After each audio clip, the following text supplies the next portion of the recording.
اور جب ایک بندے نے آ کے اللہ کے نبی سے پوچھا تھا، اے اللہ کے رسول، کیا مومن بندہ شراب پی سکتا ہے؟ کیا اس سے شراب پینے کا جرم سرزد ہو سکتا ہے؟ میرے نبی نے فرمایا ہاں، یہ غلطی مومن سے ہو سکتی ہے۔ چوری کا پوچھا، ہاں مومن سے چوری جیسی غلطی بھی ہو سکتی ہے۔ برائی، جی برائی جیسی غلطی بھی مومن سرزد کر سکتا ہے۔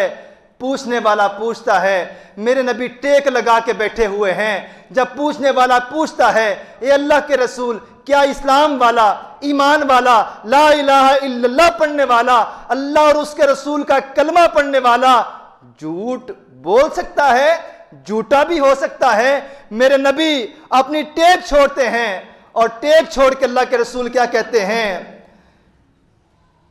لا اقول لا اقول لا اقول۔ میرے نبی صلی اللہ علیہ وآلہ وسلم نے فرمایا کہ مومن جھوٹا نہیں ہو سکتا، مومن جھوٹا نہیں ہو سکتا، مومن جھوٹا نہیں ہو سکتا۔ میرے نبی صلی اللہ علیہ وآلہ وسلم اس قدر غصے میں آ جاتے ہیں، چہرے کا رنگ بدل جاتا ہے۔ صحابہ کہتے ہیں ہم نے خواہش کی کاش اللہ کے نبی خاموش ہو جائیں، کیونکہ اللہ کے نبی کو تکلیف ہو رہی ہے۔ باقی برائیوں کا پوچھا، نبی ٹیک لگا کے جواب دیتے رہے۔ جھوٹ کی باری آئی، نبی ٹیک چھوڑتے ہیں اور ایک بار نہیں 3 بار کہتے ہیں رب محمد کی قسم لا الہ الا اللہ پڑھنے والا جھوٹا نہیں ہو سکتا۔ مومن کی زبان سے جب بھی نکلے گا سچ نکلے گا، مومن جب بھی بولے گا سچ بولے گا۔ اور یہ اتنی معیوب چیز ہے، آپ کو یاد ہے حبشہ کے موقع پہ نجاشی نے جب ابو سفیان رضی اللہ تعالیٰ عنہ اس وقت مسلمان نہیں تھے ہوئے، نبی علیہ السلام کے متعلق پوچھا، ابو سفیان کہتا ہے میرا دل پہلے کیا کہ میں جھوٹ بولوں اس نبی کے بارے میں،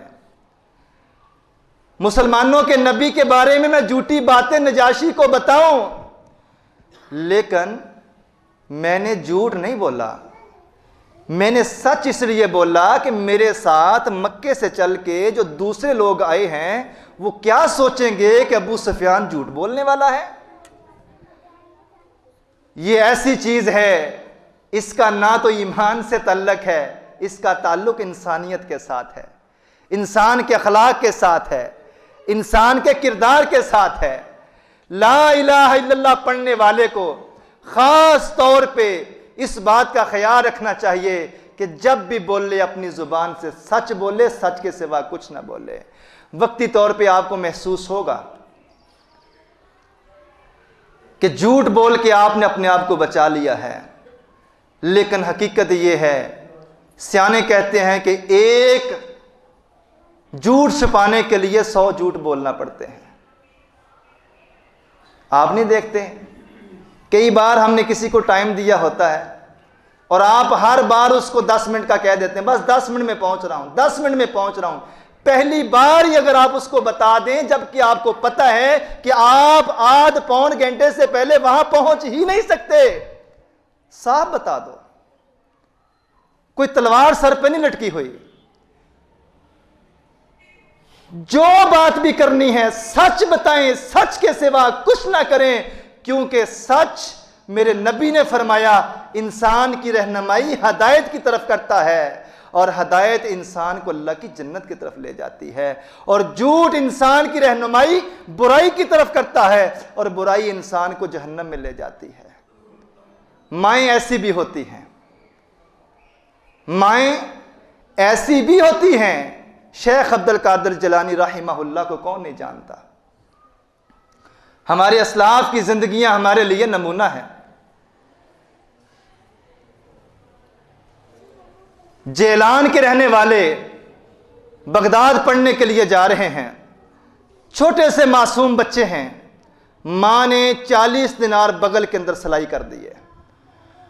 رستے میں ڈاکوؤں کا ایک گروہ لوگوں کے قافلے کو لوٹنے کے لیے ٹوٹ پڑتا ہے۔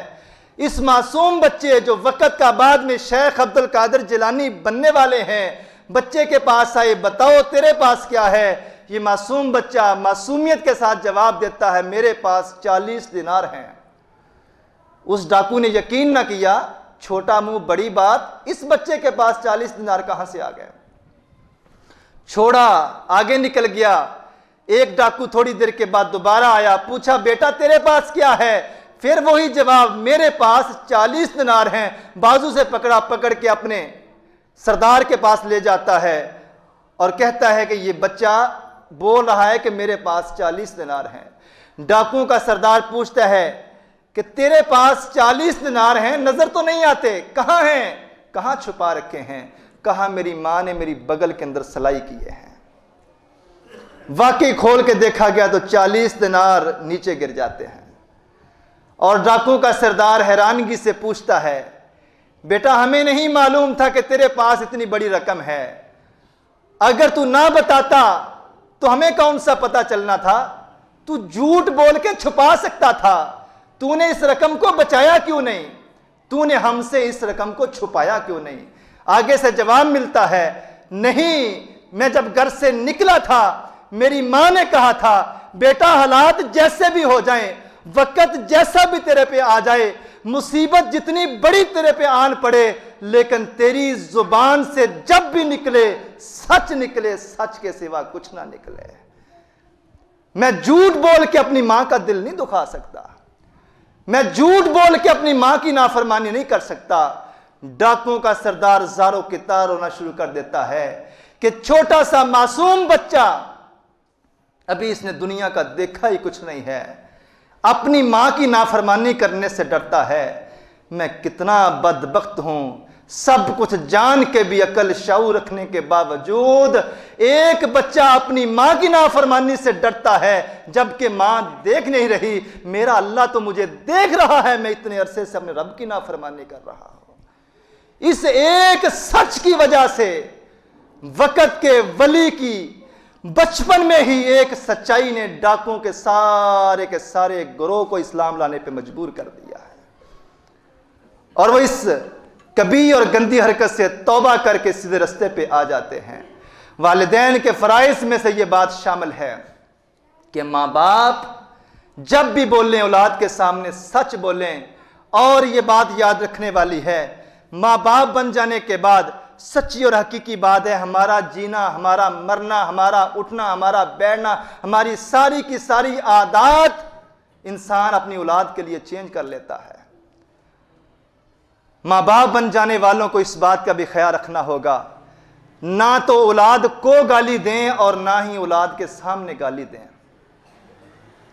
کتنی بدبختی ہے اس گھر والوں کے لیے, اس باپ کے لیے جو اپنے سگے بیٹے کو گالی دیتا ہے تو اس کی بہن کی گالی دیتا ہے, جو اپنے بیٹے کو گالی دیتا ہے تو اس کی ماں کی گالی دیتا ہے. اور یہ ظالم کیوں بھول جاتا ہے کہ میرے بیٹے کی جو بہن ہے وہ میری کیا لگتی ہے, میرے بیٹے کی جو ماں ہے وہ میری کیا لگتی ہے. جس باپ سے اپنی بیٹی محفوظ نہیں ہے, جس باپ سے اپنی بہن محفوظ نہیں ہے, جس باپ سے اپنی اولاد محفوظ نہیں ہے, جو خود ہی اپنی اولاد کو اپنی زبان سے گندی گالیاں دیتا ہے, اور وہ اس بات کی امید رکھے ہوئے ہے کہ میرا بیٹا جب بھی بولے موتی رولے, یہ کیسے ہو سکتا ہے؟ جو تو اپنی اولاد کے سامنے کرے گا تیری اولاد بھی وہی تیرے سامنے کر کے دکھائے گی. آج ہر باپ چاہتا ہے کہ میرا بیٹا اسماعیل کی طرح نیک ہونا چاہیے, لیکن ہر باپ کو یہ بات یاد رکھنی چاہیے اسماعیل جیسے نیک بیٹے کی خواہش کرنے سے پہلے باپ کو خود بھی ابراہیم باپ جیسا نیک بننا ہوگا. موضوع ہمارا جاری ہے. اللہ ہمیں جو سنا ہے سنایا ہے اس پر عمل کرنے کی توفیق عطا فرمائے. اللہ ہمیں اپنے فرائض کو احسن انداز سے اور اللہ سے ڈرتے ہوئے پورے کرنے کی توفیق عطا فرمائے. وآخر دعوانا الحمدللہ رب العالمین.